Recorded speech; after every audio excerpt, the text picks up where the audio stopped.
Hey guys and gals on YouTube, how y'all doing? Dave Boyd coming to you here, and we're using an iPhone. That's why I've got this long distance thing going on. That was kind of weird. All right, we're just going to talk about TIE Fighters, Lego Star Wars TIE Fighters. We're going to go back to the very first one that came out and do some comparisons real quick. These have already been on the channel before. Note the blue and black. And let's see, just saw something here. They didn't quite have the piece here to create the full look. And notice how thin, it's just a single plate. It's attached by this two studs. So one of the problems with this one is it really shakes. But you'll recognize this piece. And for thrust on the back, you got this. So you got a lot of parts you still recognize. And this is 22 years ago. Ironically, still have the red studs here when it should be green, right? We all know that. And this is a part a lot of people don't like. It breaks easily because this lifts straight up. But you actually have a little control panel that printed. Looks very familiar, doesn't it? And so you could put, your TIE Fighter pot there, and then just closes down, and there you are. Going through, asteroid field or whatever. Anyways, pay attention to this part right here. This especially is an interesting detail. About 2 years later, this one came out. It wasn't, that's the same one. No. They added this, and they shortened the center here in order to create this. This little triangular piece, these double wingtips went in here, which creates that nice look. That's the only difference I can really see. There's a little bit of difference in the way the canopy is made. Got the little red lights up here, and it's still got the red studs here, which doesn't work. This one is also slightly fragile. When you lift this, it tends to want to snap loose because it's just held on with these little 1x1 clip-its right here. This particular one is actually pretty sturdy. I have a second one that is not nearly as sturdy as this. But once again, as usual, in fact, this one's trying to pop loose just with me holding it. Boom, there you go, see? It's seen from the trench run. You recognize these old pieces. They're still with us today.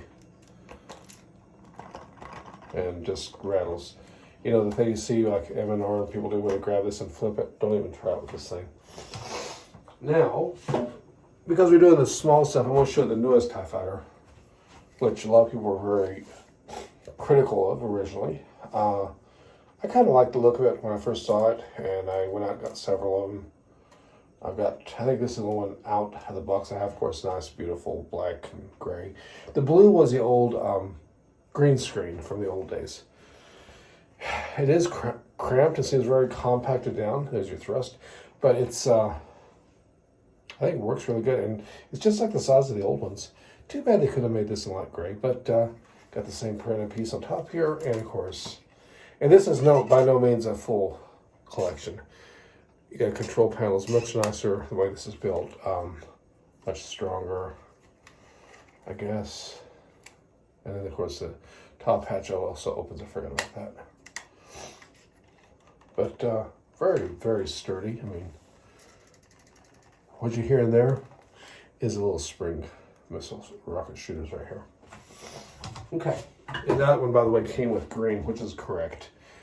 The Sith Special Forces. This is a project one. Yes, I want to change these over to affect the light gray.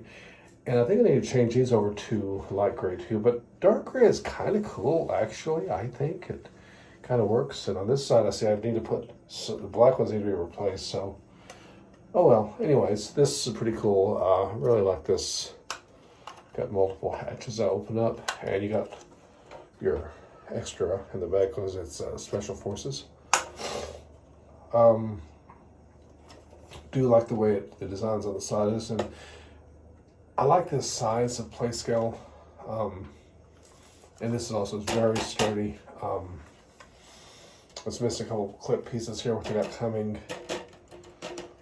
And what I want to talk about, I had lost a train of thought from right there, is I believe in M&R Productions on Ryan's shelf in the back. I think he changed it, but I noticed that he's got, I think it's 4 of these stacked up. There's like there was like in the back here.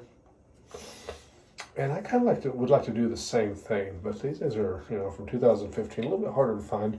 One of the most unique ways of attachment I've seen, I also would like to get that, it's the one before the Solo movie, where it's got the very thin I'd like to get one of those too. But anyways, just want to talk about TIE Fighters. This one and like this one here. And I just want to throw this out there to you guys. Do you really see, I mean, isn't that a similar look there? I mean, is that kind of the same? I mean, kind of cool, right?